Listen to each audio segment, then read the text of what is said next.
السلام عليكم. xiritaanka gacanka Hormuz marinka muhiimka ee u dhaxeeya gacanka Faris iyo badweynta Hindiya wuxuu yeelan karaa saameyn aad u weyn oo toos ah oo dalalka Carabta ee shidaalka dhoofiya saameynaya gaar ahaan kuwa ku tiirsan dhoofinta shidaalka iyo gaaska dabiiciga ah. Tabintan waxaynu ku eegaynaa saameynta dalalka kala duwan cidda ugu khasaaraha badan ee uu saameynayo iyo sida saldhigyada Mareykanka ee gobolka ku yaala ay ugu dhutin doonaan haddii uu hirgalo go'aanka Iran ee ah xiritaanka gacankan muhiimka ma ogtahay in Dr. Shaafici Aadan Dirir loo aqoonsaday dhakhtarka qalliimada ugu wanaagsan dalkeena Soomaaliya ahna dhakhtarkii ugu horeeyay ee dalka ka fuliya qalliimada casriga ah ee laserka uu heegan kugu yahay isbitaalka Shaafici ee magaalada Muqdisho.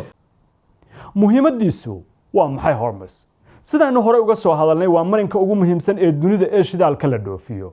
ku dhawaad 20% ilaa 30 saliidda adduunka ayaa madha gacankan. qiyaastii 18 ilaa 20 milyan oo fuusto ayaa maalin kasta ka gudubta oo daafaha dunida aada.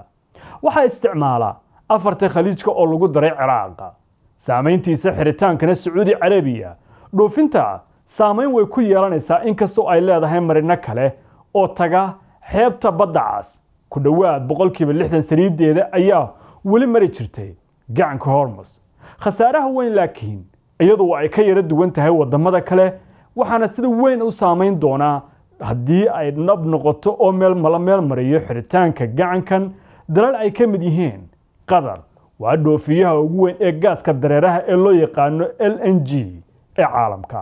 100% dhoofinta gaaskani waxa ay martaa gacanka Hormuzka waxayna dooxa aad ugu dhutin doontaa dhaqaale ahaan wax soo saarkeedii oo si weyn ayuu hoos ugu dhici doonaa mana helaysa marina ay ku dhoofiso. khasaare aad u weyn way noqon kartaa midda ugu khasaaraha badan haddii uu marin kale oo furnaato ay weydo dhinaca dooxa. Hormuz oo kaliya ayaana la aaminsan yahay inay ku gudbin kartay dhammaan shidaalkeedan. Kuwait dhammaan saliideedu waxa ay martaa iyana sidoo kale gacanka Hormuz wayna xirmaysaa oo khasaare aad u culus ayaa soo gaaraya malanaha marin kale oo ay marin karto dhammaan saliideeda. Ciraaq qiyaastii 85 ilaa 90% saliideedu waxa ay ka baxdaa koonfurta dekedaha ku yaala oo Basra ay ka mid tahay waxayna taas martaa gacankan Hormuz ayana khasaare sare ayay ku tahay Ciraaq inkastoo ay leedahay wax yar oo saliid ah oo ka dhoofta dhinaca Turkiga haddana waxaan shaki lahayn si weyn ugu dhutin doonto go'aanka xiritaanka gacankan. Imaaraadka Carabtu waxa uu leeyahay goobo kale oo gaar ah oo saliidda ay ka dhoofiyaan laakiin marka laga hadlayo Hormuz laftirkoodu faa'iido weyn ayay ku qabeen oo wax soo saarkooda qaybo badan oo ka mid ah. khasaarahani waa ka yaraan karaa kan gadalka dagale marka Imaaraadka Carabta la eego laakiin wali waxa wajahaya culays dhaqaale mase gaarsiisna sida Kuwait iyo Qatar oo labaduba gabi ahaanba musallaf noqon doona haddii gacankan uu gabi ahaanba noqdo mid la xiray. yaa ka faa'iideysan kara dalalka aan ku tiirsanayn gacanka Hormuz ayaa qaadanaya faa'iidada ugu badan. Masar waxa ay leedahay marin kale oo badda cas ah. kanaalka Suwaysna waa marinka ugu muhiimsan ee ay haysato Qaahira. hadda waa dal si firfircoon u ciyaaraya door lixaad leh oo faa'iido ay u tahay qaylada iyo yabaqa la xiriira xiritaanka gacanka Hormuz. Turkigu waxa uu leeyahay dekado kala duwan iyo waliba badda madow faa'iido dheeraada ayayna hadda isaga u tahay inay Iran qaado go'aanka ah xiritaanka gacanka Hormuz. Ruushka iyo Mareykanku waxa ay sidoo kale iibgeyn karaan saliidda gaaska suuqyada ee baahida qabta ayna u dadajin karaan taasoo macna ahaan ka dhigan in labadooduba ay faa'iido xad dhaaf ah ku dhufsan doonaan. shirkadaha tamarta kuwa hawada qorraxda iyo nukleerka isticmaala ayaa iyana noqon doona dhinacyada kala duwan ee khasaare iyo faa'iido labadaba ay dafi doonto. khasaaraha ugu badan waxa qabi doonta Qatar sababtoo ah gaaska la yiraahdo LNG oo gabi ahaanba mari jiray gacankan uu xirmayaa. Kuwait iyo Ciraaq ku tiirsanaan buuxda ayay lahaayeen oo marinkana oo dhinaca ammaanka laakiin taa meesha way ka baxday. Sacuudi Carabiya inkastoo ay leedahay marino kale saameyn dhaqaale oo weyn iyana waa laga filan karaa. maxaa gaaraya saldhigyada Mareykanka haddii gacankan la xiro?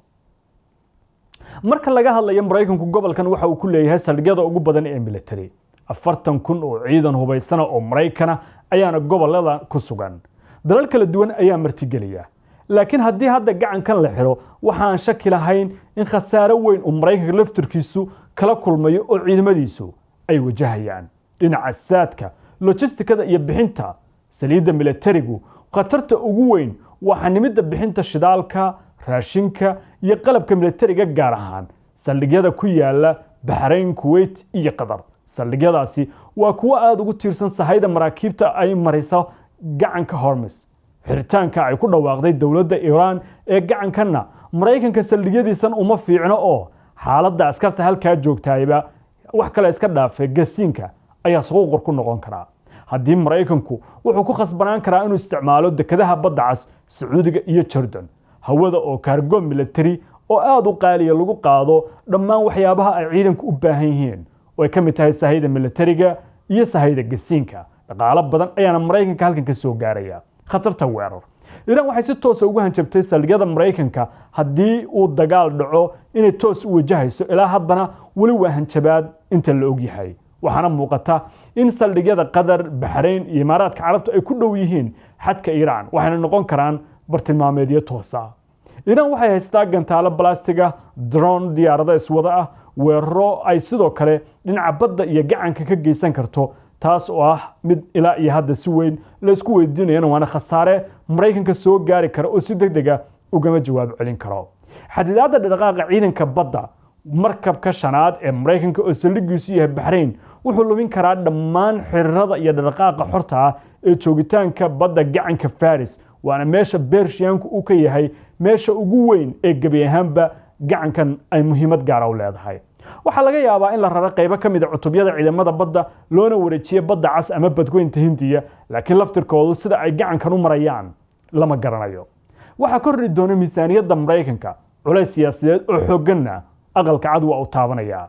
Mareykanku wuxuu ku khasbanaan doonaa haddii gacankan la xiro inuu soo raro sahaydiisa oo dhinaca hawada mariyo, taas oo lacag aad u badan oo miisaaniyadeed oo hore Mareykanku ay ugu talagelin ay ka bixin doonto.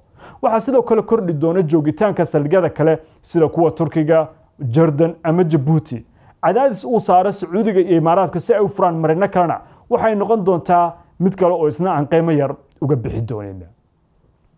xiritaanka gacanka Hormuz waxa uu sababi karaa xanimaadda saadka saldhigyada Mareykanka ee Khaliijka, khatarta sii kordhaysa ee weeraro toos ah oo Iran ay geysan karto, dib ku yimaada dhaqaaqyada ciidamada badda ee Mareykanka ee saldhigyada ku kala leh dalalka sida weyn ugu tiirsan gacankan.